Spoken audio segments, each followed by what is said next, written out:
Hey, so I wanted to share a teachable moment that I had with my daughter last night. So she went to a football game, and unfortunately, her team lost. So she was talking, and she was like, "Mom, I don't know, the deal because, up until the first half, they were doing good. They were like neck and neck." And then third and fourth quarter kind of went downhill. And she's like it just seems like every time they get to the second half, just like they get tired or something, and then they just give up, and they end up losing. So I thought it would be a good moment, because I think about life. And I told her, I said, that's what happens in life too. It's normal to get tired and to get weary in life. So we have to prepare ourselves for those times. They're going to happen. We cannot avoid weariness. We cannot avoid challenges, letdowns, disappointments, all those things, betrayal, heartbreak, all those things happen in life. And so what I wanted to share with her, as far as a football coach, I'm sure that any type of sport, especially football, it's a contact sport. It's a sport that requires a lot of endurance, and a lot of skill and strategy. So the coach's job, and so that's what I ask you all. I mean, who's your coach? Because we apply the same thing in life. But the coach's job is to train them for the adversity. But in life, we go through life as if we're not prepared for the adversity, and then things happen in life and we're stumped, and we're hurt, we're distraught, we're confused, we're bewildered, we act like we didn't know that life happens. So I was trying to share with her that a good coach is going to prepare a person. So once again, who's your coach? Is going to prepare a person for life. It's going to prepare a person for football or basketball or track or whatever it is.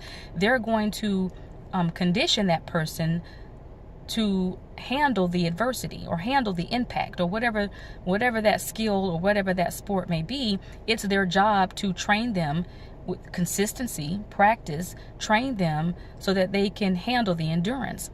But in life, we act like we don't understand that same concept. Even the Bible talks about, in the fat times, to store up when you're when you have good times, store up, because there are going to be lean times.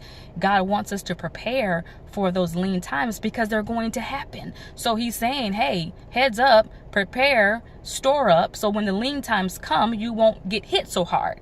But in life, we act like, if a lean time happens, you may lose your job, or had unexpected expenses and something happens, and then we're bewildered, or we're distraught, and we're going around trying to rob Peter to pay Paul. Even the Bible talks about that the strong shall bear the infirmity of the weak. There are going to be times where there are going to be needs.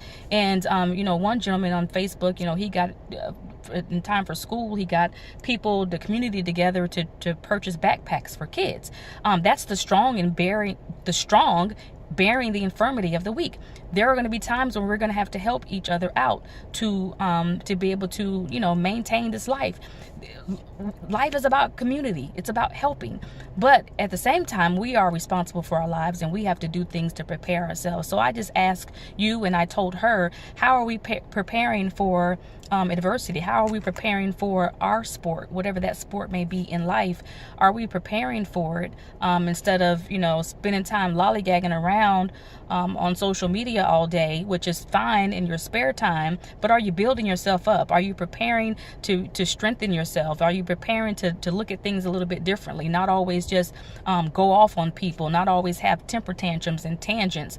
Are you learning life skills to help you become a better person, so that then you can help somebody else become a better person, because it's all about helping one another.